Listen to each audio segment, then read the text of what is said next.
अस्सलाम वालेकुम नाज़रीन, आप यूट्यूब चैनल देख रहे हैं। मैं इमरान खान हूँ। कुछ अहम खबरें हैं जो मैं आप तक पहुँचाना चाहता हूँ। एक तो मादरत चाहता हूँ, मैं पिछला वीलॉग आप कल रात को नहीं देख पाए। उसका रीज़न ये है कि पाकिस्तान में आपके सामने इंटरनेट की सिचुएशन है और मैं किसी किस्म का रिस्क लेना भी नहीं चाहता। और इसमें आपको ये भी देखना होता है ना कि आपने जो काम करना है वो सेफ़ रहकर करना है, क्योंकि आप सब ये जानते हैं कि यहाँ पे रहना और काम करना वो इतना आसान नहीं है।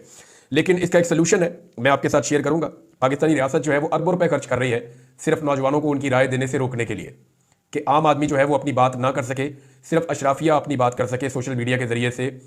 तो पाकिस्तान की जो रियासत है वो इसके लिए अरबों रुपए खर्च कर रही है, लेकिन ये अरबों रुपए अगले 24 से 48 घंटों में ज़ाया हो जाएंगे। और उसकी वजह सादी ये है कि नौजवान हर चीज़ का हल निकाल लेते हैं। आप जो मर्जी कर लें, उल्टे लटक जाएं, सीधे हो जाएं, कुछ भी करें, इसका हल निकल आएगा। मैं आपको अभी कुछ चीज़ें थोड़ी देर में बताऊंगा इसी वीलॉग में कि इसको टैकल कैसे करना है या मुझे कितनी समझ आई है। अच्छा जी, लबनान के अंदर ये बहुत अफसोसनाक खबर है, मैं आपके साथ पहले शेयर कर दूं। इंटरनेशनल फ्रंट से लबनान में बड़ा खौफनाक अटैक किया इसराइल ने, वहाँ पे बमबारी की है और बड़ी ज़बरदस्त गोलाबारी हुई है। इसके अलावा गज़ा में भी इसराइल ने अपने हमले को तेज़ किया है और 2 घरों के ऊपर शदीद बमबारी की है। अब इसके नतीजे में गज़ा में 13 बच्चों समेत 30 के करीब फ़लस्तीनी शहीद हो गए, जबकि लबनान में 40 से ज़ायद लबनानी मुसलमान जो है वो शहीद हो गए। तो 70 से ज़ायद मुसलमानों को शहीद किया इसराइल ने एक दिन में। ये अपनी कार्रवाइयाँ बहुत तेज़ी से आगे बढ़ा रहे हैं। इन हमलों में, इसराइली हमले में जो है वो हसन नसरुल्लाह के चचा, उनके 3 बेटे और उनके पोते भी शहीद हो गए हैं। यानी जितने भी आम खानदान हैं उन सब के ऊपर अटैक हो रहा है और बार बार अटैक हो रहा है। ऐसा लगता है कि अमेरिका में हुकूमत तब्दीली से पहले इसराइल अपने अहदाफ हासिल करना चाहता है, क्योंकि डोनाल्ड ट्रंप ने एक नहीं कई मरतबा ये कहा है कि वो आकर जंगबंदी की तरफ जाएगा। डोनाल्ड ट्रंप ने 2-3 बातें क्लियर की कि वो अब पैसा बहुत ज़्यादा खर्च नहीं करना चाहता। रशिया के खिलाफ जो यूक्रेन की वॉर चल रही है वो वहाँ भी पैसा खर्च नहीं करना चाहता, वो पैसा अमेरिकन पर लगाना चाहता है। और वो मछली के वस्ता में भी लड़ाई नहीं चाहता, और मछली के वस्ता में इसराइल अपने अहदाफ हासिल कर रहा है। अभी उनके पास बाकी 2 महीने बचे हैं। 20 जनवरी को डोनाल्ड ट्रंप की हुकूमत आ जाएगी, तो देखते हैं तब तक क्या होता है। पाकिस्तान में भी हालात आपके सामने बड़े तशवीशनाक हालात हैं दहशतगर्दी के। जब से पाकिस्तान पीपल्स पार्टी की बलूचिस्तान में हुकूमत बनी है तब से लेकर अब तक दहशतगर्दी में बहुत ज़्यादा इजाफा हो गया है। बार बार दहशतगर्दी के वाक़यात हो रहे हैं और सूबाई हुकूमत या फेडरल गवर्नमेंट उनको काबू करने में मुकम्मल तौर पे नाकाम दिखाई देती है। बड़के मारी थी पहले मोहसिन नकवी साहब ने, लेकिन नाकाम हुए। उन्होंने कहा जी एक SHO का काम है ये, और उसके बाद हमने देखा कि दहशतगर्दी के तवातर के साथ वाक़यात हो रहे हैं। अब जो कोयटा रेलवे स्टेशन पे खुद कुछ धमाका हुआ, उसकी कुछ तफसीलात सामने आई हैं। उसके ऊपर जो इन्वेस्टिगेशन इदारे हैं वो आगे बढ़ रहे हैं, लेकिन ये एक फेलियर है। जब भी कोई इतना बड़ा हादसा या वाक़या होता है तो ये एक तरह का फेलियर भी होता है। इस फेलियर के लिए लोगों को अकाउंटेबल भी करना चाहिए। पूरी दुनिया में ऐसा होता है कि जब भी कोई सिक्योरिटी लैप्स होता है या कोई बड़ा फेलियर होता है तो वहाँ पे जो सिक्योरिटी के इदारे हैं वो मुतल्लिका लोगों को जिम्मेदार ठहराते हैं और उनके खिलाफ कार्रवाई भी करते हैं। लेकिन पाकिस्तान में हमने ये चीज़ें होती हुई नहीं देखी। मेरे ख्याल में इस तरफ भी तवज्जो देनी चाहिए और सख्ती के साथ दहशतगर्दों को निमटना चाहिए। ये मुल्क के दुश्मन है, कौम के दुश्मन है, अमन के दुश्मन है, तो इनसे निमटने के लिए किसी किस्म की नरमी नहीं होनी चाहिए, लेकिन साथ ही साथ खुद एहतसाबी का अमल भी होना चाहिए। अब आ जाए उस बात की तरफ जो हम पहले कर रहे थे कि पाकिस्तान में इंटरनेट बिल्कुल स्लो हो गया और VPN जो है वो तकरीबन बंद हो गए। अब कुछ लोग ये कह रहे हैं कि तमाम VPN काम नहीं कर रहे हैं, कुछ लोग ये कह रहे हैं कि वो VPN जो मुफ्त में काम कर रहे थे वो काम नहीं कर रहे। तो डिफरेंट खबरें आ रही थी। इंटरनेट की एक्सेस बड़ी स्लो हो गई थी, यानी मेरी अपनी टीम को हमें बड़ी मुश्किल पेश आ रही थी इंटरनेट इस्तेमाल करने में, और एक वीडियो भी अपलोड नहीं हो पा रही थी और बड़ी दिक्कत हो रही थी। इवन ट्विटर को इस्तेमाल करने में दिक्कत हो रही थी, X जिसको अब हम कहते हैं, वो भी इस्तेमाल नहीं हो पा रहा था। तो ये सारी चीज़ें ना होने की वजह यह है कि हुकूमत फिर कोई तजर्बे कर रही है। हुकूमत लगातार तजर्बे करती चली जा रही है, अरबों रुपए खर्च कर रही है सिर्फ इस काम के लिए कि जनाब हमने पाकिस्तानी नौजवानों को या पाकिस्तानियों को उनकी ज़ाती राय देने से रोकना है। राय सिर्फ वही होगी जो टेलीविजन पे चलेगी, जो अशराफिया की राय है, जो पाकिस्तान की एलीट चाहती है या जो रियासत चाहती है कि जनाब इस तरफ सारों को चलाओ, तो उसी तरफ चलाया जाए। ना अवाम की कोई राय है, ना अवाम का कोई मैंडेट है, तो अवाम से उसका मैंडेट तो छीन लिया, अब उसकी राय छीनने की भी तैयारी की जा रही है। अब इसमें कुछ VPN जो है वो काम कर रहे हैं। मैं आपको 2 VPN जो मेरे पास अब चल रहे हैं और ठीक काम कर रहे हैं उनके बारे में, मेरी टीम के साथ जो चल रहे हैं और वो ठीक काम कर रहे हैं VPN, कोई उनमें प्रॉब्लम नहीं है। मैं आपको उनके नाम बता देता हूँ। एक्चुअली तो 2-3 रिकमेंडेड है, लेकिन जो 2 VPN अच्छा काम कर रहे हैं, बहुत थोड़ा सा पे करना पड़ता है, तो ये पूरे साल के लिए आपका VPN चलता है। बल्कि एक VPN को आप मुख्तलिफ सिस्टम्स के अंदर 4-5 लोग मिलकर एक VPN ले सकते हैं और आपस में एक दूसरे के साथ शेयर कर सकते हैं, तो उन सब का चलेगा। तो एक जो है VPN वो एक्सप्रेस VPN है, ये काम कर रहा है और ये ठीक काम कर रहा है बिल्कुल। एक नॉड है, NORD, N for nest, O for orange, R for rat, D for dog, Nord. और एक है जी एक्सप्रेस। ये दोनों तो बड़े अच्छे काम कर रहे हैं। और एक कोई सरफेस शार्क के नाम से भी है, अब पता नहीं, इसको मैंने इस्तेमाल नहीं किया, लेकिन ये दोनों VPN बहुत ठीक काम कर रहे हैं, तो इनको आप इस्तेमाल कर सकते हैं। बातें जो है मौजूदा हुकूमत कहती है जी हम 4G से 5G पे जाएंगे। ये किसी G पे नहीं जाएंगे, ये जी हुजूरी पे ही लगे रहेंगे। सर जी, ना इनके पास 5G है ना इनके पास 4G है, इनके पास सिर्फ सर जी है। जूते पॉलिश कर करके इन्होंने हुकूमत बना ली है और अब सर जी के अलावा इन्होंने कुछ दिखाई नहीं देता। अब मैं आपको एक चीज तो क्लियर कर दूं, ये बहुत जल्दी ट्विटर खोलेंगे, एक्स को बहुत जल्दी पाकिस्तान में बहाल करेंगे, ये मेरी बात आप ध्यान में रखिएगा, इन्हें करना पड़ेगा। उसकी वजह यह है कि डोनाल्ड ट्रंप ने अपना इलेक्शन अमेरिका में जीता है इसी एक्स की बुनियाद के ऊपर। यानी उसके इलेक्शन जीतने में बहुत सारे फैक्टर्स हैं, उसका डट जाना है, उसकी अदालतें भी हैं, वहां पे अदालतों ने नाइंसाफी नहीं की जैसी पाकिस्तान में की गई इमरान खान के साथ, क्योंकि वहां पे काजी फायद ईसा नहीं थे, तो वहां मौका मिला उसको इलेक्शन लड़ने का। तो बहुत सारे फैक्टर्स हैं, वहां पे ये एक्स का एक फैक्टर भी है। और इसके ऊपर जब रवायती मीडिया गलत तबसरे कर रहा था, परेशान कर रहा था ट्रंप को, उसकी पार्टी को, तो उन्होंने अपना पूरा जो कंपेन है वो खड़ा किया एक्स के ऊपर। इमरान खान साहब ने 2024 का 8 फरवरी का इलेक्शन किस बुनियाद पर लड़ा था? इसी एक्स के ऊपर रख के लड़ा था और कामयाबी मिली थी। अभी जो है वो इनका अगला टारगेट है कि कनाडा में जस्टिन ट्रूडो की हुकूमत अब तब्दील की जाए, और इसके लिए जो है वो गालिबन इशारा दे भी दिया है इलन मस्क ने कि वहां पे भी हुकूमत बहुत जल्दी तब्दील हो जाएगी, क्योंकि लोग वहां बड़े तंग हैं और वहां का मीडिया जो है वो बड़ा हीरो बना के दिखाता है ट्रूडो को। तो वहां भी इस तरह के प्रॉब्लम्स है कि जो लोकल मीडिया है वो बड़ा कंट्रोल्ड है, तो ऐसी जगह के ऊपर सोशल मीडिया क्योंकि इसको कंट्रोल नहीं किया जा सकता, तो फिर इस तरह का मीडिया जो है वो जो कंट्रोल करने की जिनकी ख्वाहिश है उनको तो फिर बड़ा नापसंद होता है। अब शहबाज शरीफ साहब जो है वो इसी एक्स के ऊपर मुबारकबाद दे रहे हैं डोनाल्ड ट्रंप को, और पाकिस्तान में इसको ब्लॉक किया हुआ है और वीपीएन लगा के मुबारकबाद दे रहे हैं। इंडियन मीडिया मजाक उड़ा रहा है, यूरोपियन मीडिया मजाक उड़ा रहा है, पाकिस्तानी मीडिया मजाक वो नहीं उड़ा रहा, क्योंकि पाकिस्तानी मीडिया उड़ा नहीं सकता, सोशल मीडिया उड़ा रहा है। मियां साहब ने अपने आप को मजाक बना के रख दिया है कि आप वज़ीर आज़म एक मुल्क के, आप ट्विटर इस्तेमाल करते हैं वीपीएन लगा के, और अब आप वीपीएन भी बैन कर रहे हैं पाकिस्तान में। बहरहाल मैंने कुछ वीपीएन बताए आप लोगों को, आप उनके साथ जा सकते हैं। अब मामला यह है कि हुकूमत इसको खोलेगी। उसकी वजह यह है कि डोनाल्ड ट्रंप को जब ये एक जुमले में कोई बताएगा ना कि पाकिस्तान में फस्तायत है, और ये भी बताएगा कि पाकिस्तान में जो है वो आज़ादी इज़हार राय नहीं है और एक्स को बैन किया हुआ है, तो ये उसको जाके फौरन हिट करेगा।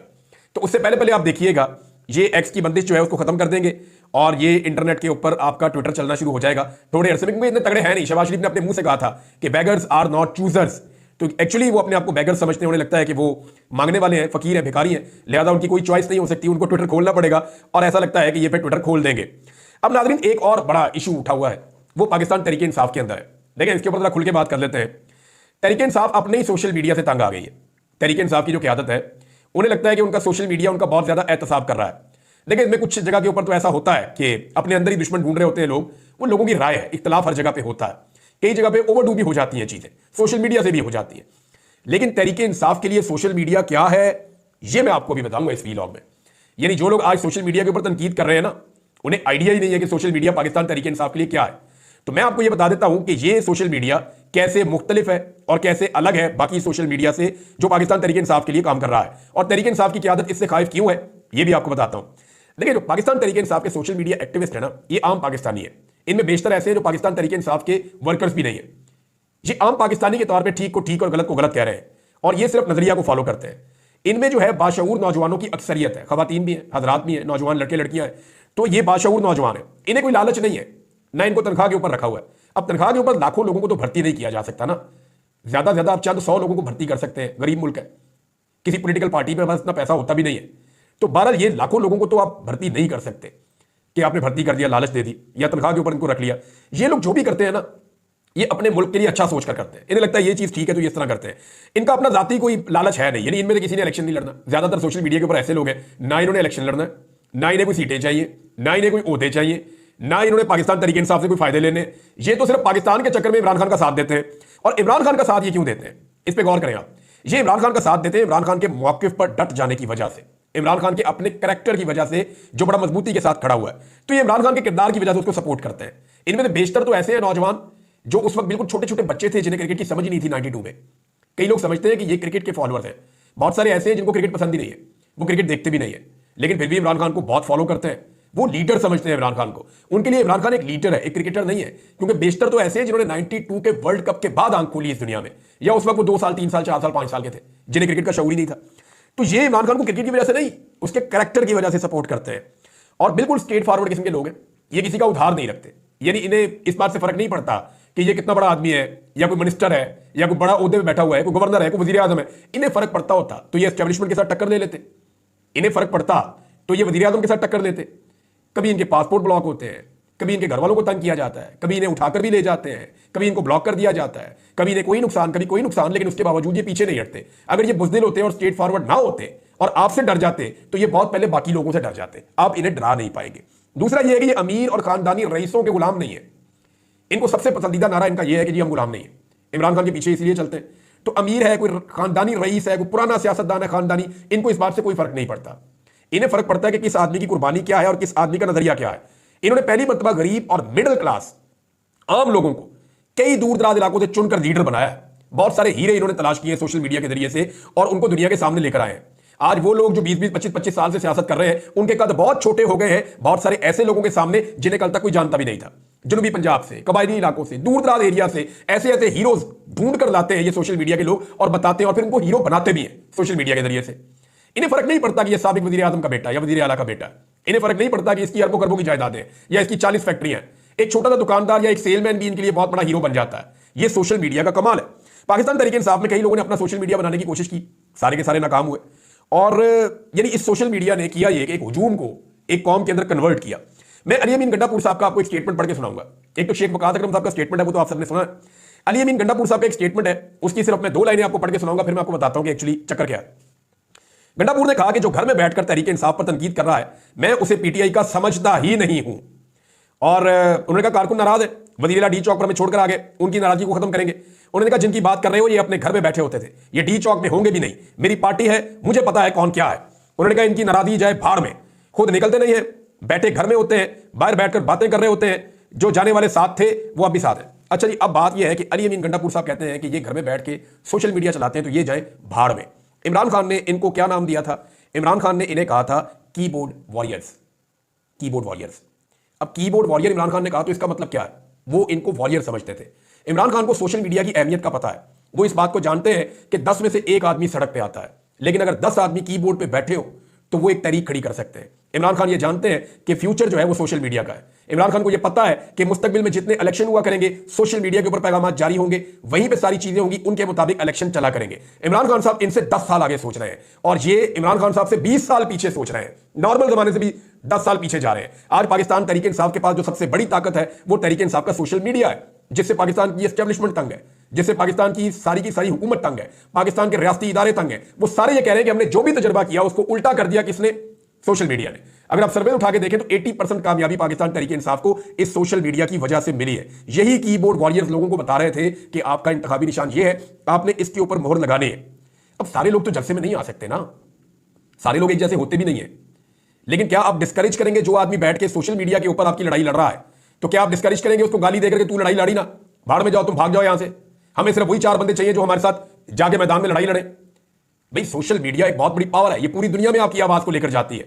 बेशुमार सोशल मीडिया के लोग पाकिस्तान तहरीक इंसाफ से ताल्लुक रखने वाले मुल्क से बाहर चले गए। क्यों चले गए? ताकि उनकी सोशल मीडिया पे आवाज बंद ना हो। और ये लोग जो बाहर गए, ये इमरान खान साहब की कॉन्सेंट से, उनकी मर्जी से बाहर गए थे। इमरान खान साहब को इस बात का पता था। अब सोशल मीडिया पे जो लोग तनकीद कर रहे हैं ना, वो एक्चुअली इमरान खान साहब की जड़ें खोखली कर रहे हैं। क्योंकि इमरान खान साहब के मुखालिफिन एक बात का बरमला इजहार करते हैं कि एक चीज है जिसमें हम पाकिस्तान तहरीक इंसाफ का मुकाबला नहीं कर सकते, और वो है पाकिस्तान तहरीक इंसाफ का सोशल मीडिया या उसके कीबोर्ड वॉरियर्स। जब इमरान खान साहब कहते हैं कीबोर्ड वॉरियर, तो क्या कीबोर्ड वॉरियर डी चौक पे बैठा होता है, या कीबोर्ड वॉरियर जो है वो कंटेनर के ऊपर बैठा होता है, या कीबोर्ड वॉरियर जो है वो आंसू गैस के सामने अपना कीबोर्ड रख के बैठा होता है? और भाई वो अपनी उस जगह बैठेगा जहां बैठ के वो कंफर्टेबली आपका बयानिया आगे बढ़ाएगा। एक एक मंजर को एक एक लाख मरतबा वो शेयर करते हैं। ये उनकी पूरी एक स्ट्रेटेजी है जिसके साथ वो काम करते हैं और मिलकर काम करते हैं नौजवान, एक कौम की तरह बनके। मेरे ख्याल में सोशल मीडिया एक्टिविस्ट जो है पाकिस्तान के, उनसे माफी मांगनी चाहिए पाकिस्तान तहरीक इंसाफ की क़यादत को, और आइंदा ऐसी भोंडी हरकत करने से गुरेज करना चाहिए। किसी की तौहीन ना करें, क्योंकि ये लोग आपको सिर्फ आईना दिखा रहे हैं। अरशद शरीफ ने कहा था कि मीडिया तो आपको आईना दिखाता है, और आपको अगर आईने में अपनी शक्ल अच्छी नहीं लगती तो फिर आप आईने पे तो गुस्सा ना उतारे ना। अब अगर आप सोशल मीडिया के साथ ये करेंगे तो आपको पता है कि आपके चेहरे में कितने दाग हैं, फिर आपके और भी दाग निकलेंगे, और भी दिखाया जाएगा, फिर आपको पता चलेगा कि ये भी चीज़ बाहर आ गई, ये भी चीज़ बाहर आ गई। तो मेरे ख्याल में सोशल मीडिया पे भड़ास निकालने की बजाय अपने अंदर थोड़ी सी बहादुरी पैदा करें, अपने अंदर जुर्रत पैदा करें और सोशल मीडिया को फेस करें। इमरान खान ने अपने मुंह से मेरे सामने कहा हुआ है कि मैं भी अपने सोशल मीडिया का मुकाबला नहीं कर सकता, क्योंकि ये आम आदमी की आवाज़ है, और आम आदमी की आवाज़ जो है वो हर लीडर को सुननी पड़ती है। और आप इतने बड़े लीडर नहीं है कि इमरान खान आम आदमी की आवाज़ सुने और आप उसे अनसुना कर दें। एक छोटी सी चीज़ बता दूं, मरियम नवाज साहब ने देखें क्या हरकत की है। उधर पाकिस्तानी जहां भी ये जाते हैं, पाकिस्तानी इनको रोक के कहते हैं कि जनाब आपने मैंडेट चोरी किया हुआ है। अब ये इनको मान लेना चाहिए हमारा मैंडेट जाली है, मान लेना चाहिए हम जूते पॉलिश करके मैंडेट चोरी करके आए हुए हैं। मान ले कि आवाम आपकी शक्लें भी अब देखना पसंद नहीं करती।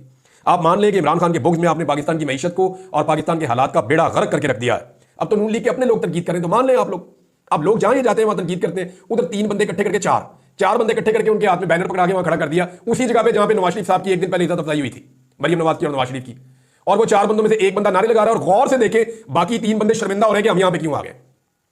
आप अंदाजा करें कि ये कितने कमजोर हो चुके हैं, आप अंदाजा करें ये अंदर से कितने बुज़दिल हैं, आप अंदाजा करें कि ये कितने खौफजदा हो चुके हैं, और इनको कितना एहसास कमतरी हो चुका है कि 4 बंदे खड़े करके उनके हाथ में बैनर पकड़ा के 4 में से 3 शर्मिंदा बोल ही नहीं रहे, मुंह नीचे किया हुआ उन्होंने, वो बेचारे मुस्कुरा रहे हैं कि यार हम किधर फंस गए हैं। और एक बंदा जो है वो लगातार बोलता जा रहा है, और बाद में उसकी भी सोशल मीडिया के ऊपर सोफे पर नवाज शरीफ के साथ बैठी हुई लोगों ने तस्वीर लगा दी।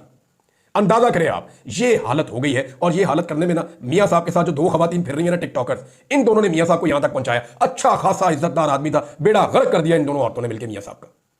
फिर मैं और बोलूंगा तो ज्यादा बोल जाऊंगा। अब तक के लिए इतने, अपना ख्याल रखिएगा, अपने चैनल का भी। अल्लाह हाफ़िज़।